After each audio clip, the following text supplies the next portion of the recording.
Boa noite, pessoal. Paz seja com todos. Iniciamos aí a nossa segunda-feira, né? Começamos já agora no período da tarde com o nosso estudo do Café com Bíblia.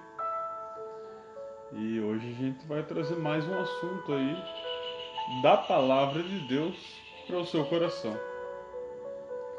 Olá, boa tarde. Nós iremos tratar de um assunto bem pertinente a todos nós e algo que acontece no nosso dia a dia. O julgar. O julgar geralmente faz parte do dia a dia, porque é humano. O julgamento é humano. E hoje a gente vai tratar sobre isso de maneira a gente conseguir dominar, conseguir vencer esses impulsos que vêm em nossa mente.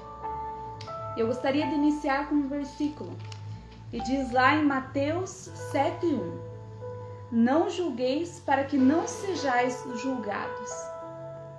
Então ali no início desse texto a gente já vê.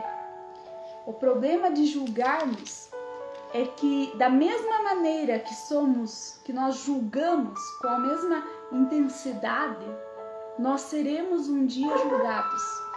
E esse que é o ponto desse estudo de hoje. Nós termos o cuidado daquilo que sai dos nossos lábios. Porque tudo que sai dos nossos lábios tem um início primeiro em nossa mente. E nós precisamos sempre estar dentro da Palavra de Deus. O que será que a Palavra de Deus nos diz sobre esse texto? Que está lá em Mateus capítulo 7, versículo 1. Em Mateus 7:1 ele fala assim para nós: Não julgueis, para que não sejais julgados. Quantas vezes no nosso dia a dia a gente faz isso? A gente julga alguém. Em Lucas 6:34 diz assim: E se emprestardes àqueles de quem esperais tornar a receber, que recompensa tereis? Também os pecadores emprestam aos pecadores para tornarem a receber outro tanto. A Bíblia fala sobre o mesmo contexto, mas fala em condições diferentes, em formas diferentes.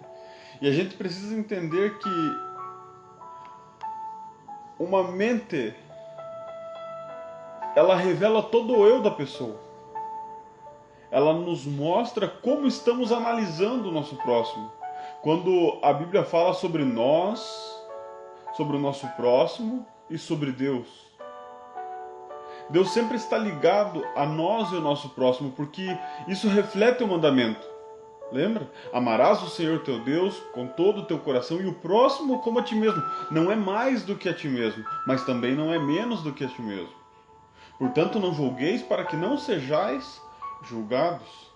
Na mesma intenção, na mesma intensidade que nós olharmos para o nosso próximo, com aquele olhar duvidoso, com aquele olhar condenatório, estaremos efetuando um prévio julgamento. E lá em Romanos 12:3 fala assim: Digo a cada um dentre vós que não pense de si mesmo além do que convém. Antes, pense com moderação, segundo a medida da fé que Deus repartiu a cada um. Quando nós julgamos o nosso próximo, é porque de maneira que olhamos para nós mesmos, nos sentimos superior àquela pessoa. Olhamos para nós e vimos que jamais cometeríamos aquela atitude, jamais falaríamos daquele jeito. E colocamos nós como melhores do que o nosso próximo.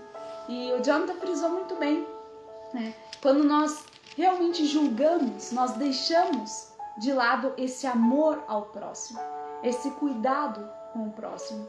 E eu estava pensando e meditando nisso, e eu me recordei que a palavra fala sobre isso também na questão da maneira com que Deus nos corrige.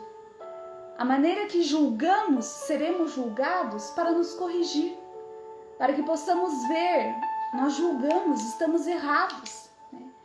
Olhamos para o nosso próximo com aquela mentalidade de superioridade né? Com aquela mentalidade de eu sou melhor do que você. E muitas vezes não entendemos o motivo com que aquela pessoa cometeu aquilo ou falou daquela maneira. Nós não conhecemos o coração de ninguém. Nós não conhecemos a vida íntima de ninguém. Nós não conhecemos os pensamentos de ninguém. O único capaz de um dia nos julgar será Deus, que será o juiz. O único. O único que faz o papel aqui nessa terra de acusador é o diabo. E quando nós tomamos esse papel para nós, de acusar o pecado do próximo, de relembrar o passado do próximo, condenando ele, fazendo com que ele reviva toda aquela tristeza, todo aquele momento difícil, aquele remorso de ter feito algo ou ter falado algo, estamos tomando o papel do diabo. E hoje a gente trouxe esse tema porque é algo que é vivido por todos. Constantemente nós vivemos isso. Porque dia a dia temos contato com pessoas. Dia a dia conversamos com pessoas. E nós devemos estar atentos ao que vem em nossa mente. Quando chegamos em Romanos, capítulo 2, versículo 1, ocorre um confronto ao nosso coração. Mas, Jonathan, por que eu leio? Lorena, por que eu leio a Bíblia e não enxergo esse confronto? Como você tem lido a palavra de Deus? Quando a gente conversa com pessoas aguças no conhecimento, que dizem não crer em Deus, elas conhecem a Bíblia. Mas conhecer a Bíblia não é a mesma coisa de conhecer a palavra de Deus. Porque aquele que conhece a palavra de Deus é temente ao Deus que escreveu esta palavra. Aquele que teme a Deus compreende quando a palavra diz assim: e em seus corações Deus escreveu a palavra dele. Logo a gente chega em Romanos 2, está escrito assim: portanto, és inexcusável, ó homem, quando julgas. Ó homem quem quer que sejas, porque a ti mesmo te condena naquilo em que julgas ao outro, pois tu que julgas fazes os mesmos males. E sabemos que o juízo de Deus é segundo a verdade, sobre todos os que tais coisas fazem. E tu, ó homem que julgas, os que fazem tais coisas, cuida que, fazendo-as tu, escaparás do juízo de Deus? É um texto que confronta. Como assim, Jonathan? Recorde-se comigo da passagem de João, capítulo 8, da mulher adúltera que foi levada até Jesus. Eu vou contar como que foi a história. E diz assim: porém foi Jesus para o Monte das Oliveiras, e pela manhã cedo voltou ao templo, e o povo vinha ter com ele. Assentando-se, os ensinava. E logo os escribas e os fariseus trouxeram-lhe uma mulher apanhada em adultério, e pondo-a no meio, no próprio ato, sendo pega, apanhada no próprio ato, adulterando, e na lei nos mandou Moisés que tais sejam apedrejadas. Tu, porém, Jesus, que dizes? Versículo 6. E diziam eles, tentando-o, para que tivessem de que o acusar. Mas Jesus, inclinando-se, escrevia com o dedo em terra, e como que insistissem, perguntando-lhe, endireitou-se, como assim? Se pôs de pé, endireitou-se e disse-lhe: aquele dentre vós que está sem pecado, seja o primeiro que lhe atire a pedra.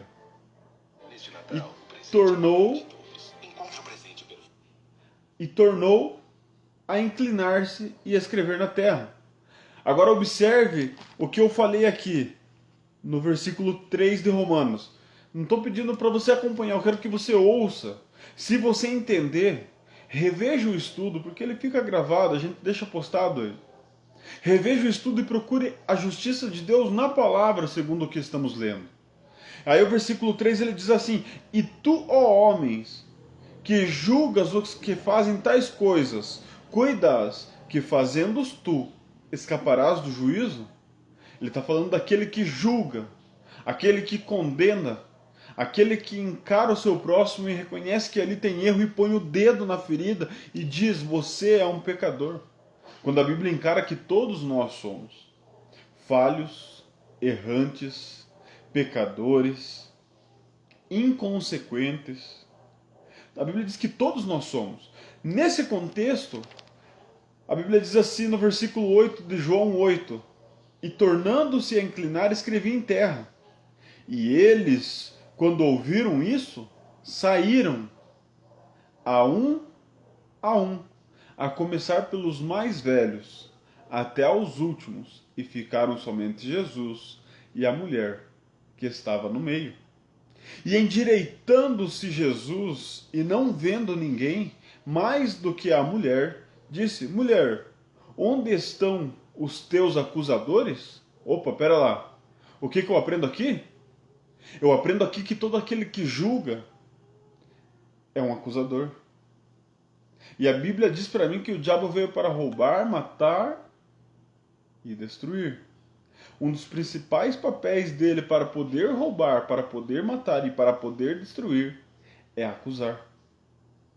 Logo, não encontrou ninguém. No versículo 11 ela responde: Ninguém, Senhor. E Jesus, aquele que a Bíblia diz que era sem pecados, aquele que foi o justo pelos injustos, ele respondeu assim: Nem eu também te condeno. Vai-te e não peques mais. E um versículo muito interessante que também frisa isso é lá em Mateus 7, do 3 ao 5, diz assim: Por que vês tu o argueiro no olho do teu irmão, porém não reparas na trave que estás no teu próprio olho? E dirás a teu irmão: Deixa-me tirar o argueiro do teu olho, quando tens a trave no teu? Hipócrita, tira primeiro a trave do teu olho, então verás claramente para tirar o argueiro do olho do teu irmão. Sabe, o que eu observo nesse texto, e eu achei muito interessante, é que o diabo faz de tudo para que você fique ocupado com a vida dos outros. Ele faz de tudo para que você se ocupe em examinar, em julgar, em falar, em comentar da vida do teu próximo. Porque fazendo assim, ele vai estar cumprindo a vontade dele de julgar, de acusar. E você vai estar tão ocupado com isso que não vai olhar para você mesmo. Você não vai conseguir se examinar. Não vai conseguir olhar, como diz ali na Bíblia, a trave que está no seu olho. Não vai conseguir observar o que está de errado com você, né? O que você precisa melhorar, o que você precisa tratar, como você tem que arrumar aquelas feridas que estão no teu coração, aquelas raízes de amargura do passado, que sempre vêm e voltam, né? Isso remete o que também? Remete a você perdoar. Quando você não perdoa, aquilo fica vivo, o passado fica vivo em você, né? Eles podem vir aquela palavra: não, eu perdoo. Mas o perdão não é esquecer o que aconteceu, né? O perdão é você se lembrar do que aconteceu, mas aquilo não te afetar, não te machucar como machucava. E o diabo faz questão de fazer com que você fique bem ocupado com tudo que está em sua volta, para você não se preocupar com a sua própria vida. E quando você vê a sua vida está passando, os dias passam e você não fez nem tomou nenhuma atitude para melhorar. Você continua naquela mesmice de sempre, com as mesmas atitudes, com o mesmo comportamento, e olha para si mesmo e diz: eu não tenho nada de errado. O errado é você. Há uma briga no casamento: eu não tenho nada de errado. O errado é você, né? Sempre é assim. E é o que o diabo usa como a principal arma. E é o que a gente quer alertar nesta noite a você. Se você está se ocupando demais a tua mente em olhar para o teu próximo, em julgá-lo, em falar como ele deveria ter agido, em tratar mais da vida dele do que da sua, tome cuidado. Isso é um alerta, porque às vezes a sua casa, a sua própria casa está indo a ruínas porque você não observou atentamente o que está acontecendo. A gente precisa sempre estar atento, né, em relação às questões da vida, porque Jesus veio para que tivéssemos vida e vivêssemos com a abundância, né? Quando a gente fica questionando isso, quando a gente, por exemplo, vê o que a Lorena leu, né, sobre a gente ter uma trave, enxergar, né, um palitinho no olho do outro e não enxergar a trave que está em nossas vistas, né? A gente precisa entender assim, isso se reflete a conversa que Jesus teve com Nicodemos, conversando com ele algo natural, algo que era muito bem falado, muito bem explicado. Nicodemos não entende e ele pergunta: como podereis lhe falar de coisas espirituais se não entendem as coisas da terra? Porque quando a gente julga o nosso próximo, a gente machuca, a gente magoa, né? E Jesus ele fala assim em João 10:10: o ladrão vem, senão para roubar, a matar e a destruir. Eu, porém, vim para que tenham vida. Então, para o ensino desta noite é: não julgue. Não julgue. Siga apenas a voz do Mestre, os ensinamentos do Mestre. Né? Siga apenas o exemplo de Jesus. Em João 14 ele diz assim: crede em Deus, crede também em mim. Não se turbe o vosso coração. E aí a gente vai ver sobre o bom pastor. Jesus ele fala que ele é o bom pastor, porque o bom pastor cuida das ovelhas, o bom pastor não abandona as ovelhas, o pastor dá a vida pelas ovelhas. Jesus é o pastor e em Jesus a vida abundante. O que a gente conclui com isso? A gente conclui que há ovelha sem pastor, mas você tem um pastor. E quem tem Jesus como pastor pode usufruir, pode tomar posse do versículo: o Senhor é o meu pastor e nada me faltará. Porque a gente precisa entender que em Jesus estava a vida. Ele era a vida, é a vida, e ele é a luz dos homens. Eu e você só precisamos entender que Jesus nos conhece, que Jesus nos guia, que Jesus nos ama. E se você ama Jesus, viva para Jesus. Porque Deus, ele falou assim, na palavra dele, em João 3,16, que Deus amou tanto o mundo que deu o seu Filho por nós. Quem é o Filho de Deus? Agora observe para você ver como que não interfere se você crê ou não em Jesus. Ele está inserido na sua vida. Basta você ver ele. Você veja, as pessoas dizem: eu não creio que Jesus é o Filho de Deus. Jesus marcou a história. O nosso calendário, o seu calendário, o mundo em que você vive, o calendário que você segue dia após dia é marcado como antes de Cristo, depois de Cristo. Para que você sempre reflita como é a sua vida sem Cristo e como será a sua vida com Cristo. Aí você fala assim: o Jonathan sem Cristo e o Jonathan com Cristo. Como é? Se você ama Jesus, viva para Ele. Ele é tão bom e muitos não gostam dele. Não há esperança para quem não gosta dele. Observe, todo mundo quer viver o melhor de Deus para a nossa vida, certo? Eu quero viver o melhor de Deus para a minha vida. Só que se eu nunca começar por um porquê, eu nunca terei um como. Se eu nunca começar a pensar por que eu fico julgando, ao invés de eu ajudar, de eu cooperar e de eu amar o próximo, para que eu tenha um como ser uma pessoa melhor, para que eu tenha um como ser um bom filho de Deus, para que eu tenha um como me achegar a Deus. Porque sem Jesus, você crendo nele ou não, não há outra saída. Ele é a única verdade que revela Deus. Ele é a única vida que Deus deu para nós vivermos. E ele é o único caminho que conduz a Deus. Ele mesmo afirma: se não for por mim, ninguém vai ao Pai. Mas e se nós começarmos a julgar os nossos próximos? Como iremos ao Pai? E uma coisa que nós podemos finalizar esta noite seria uma reflexão, né? Será que hoje eu estou colhendo aquilo que eu julguei ontem?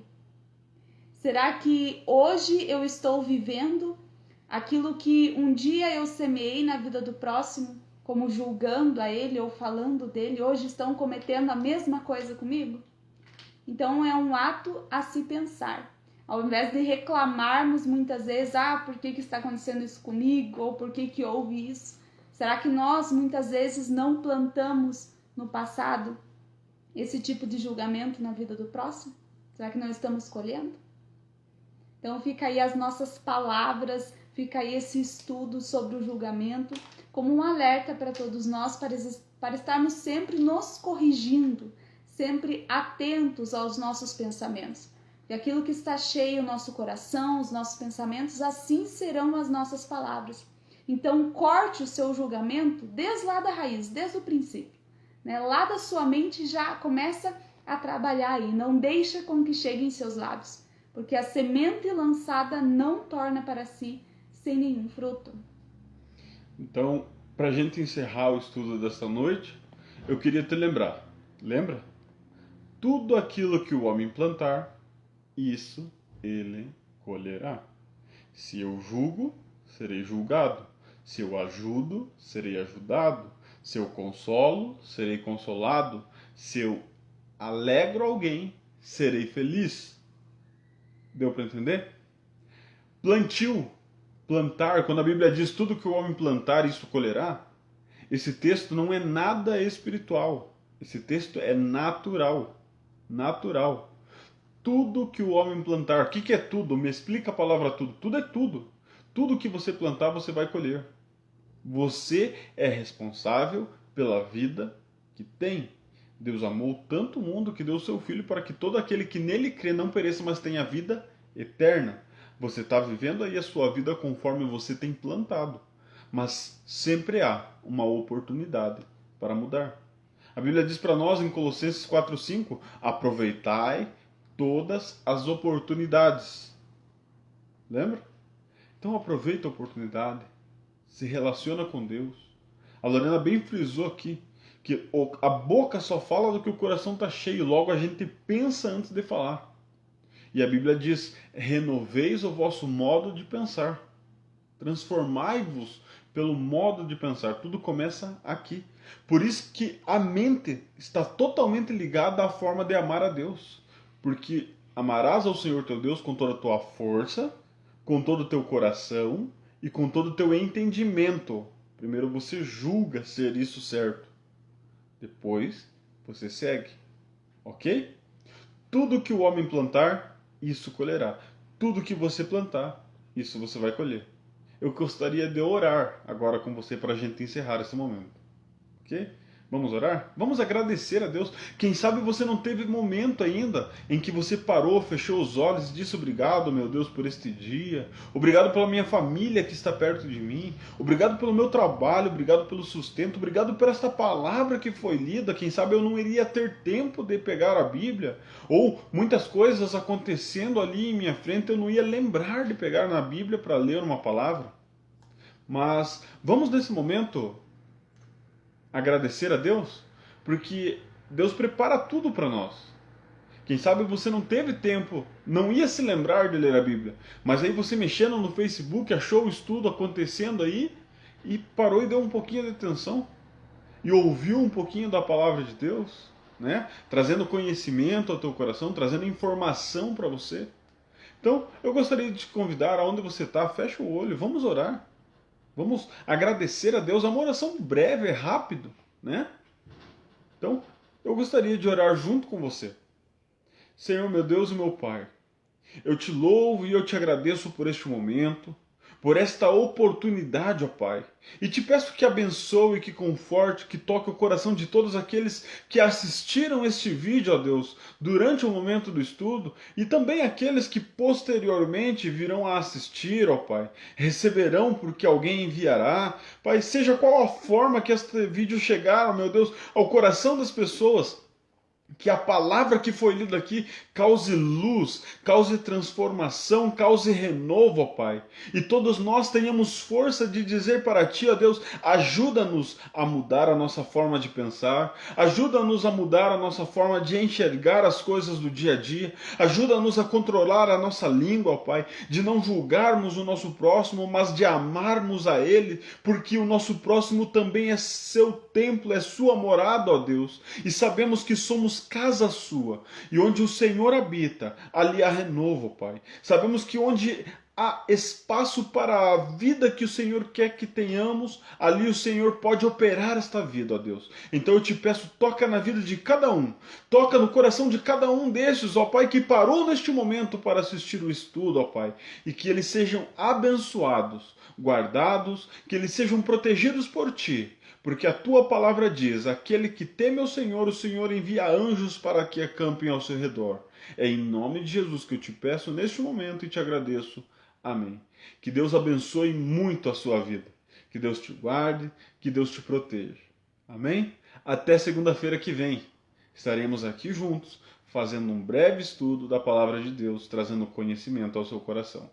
Até a próxima. Deus Deus abençoe. Tchau, tchau.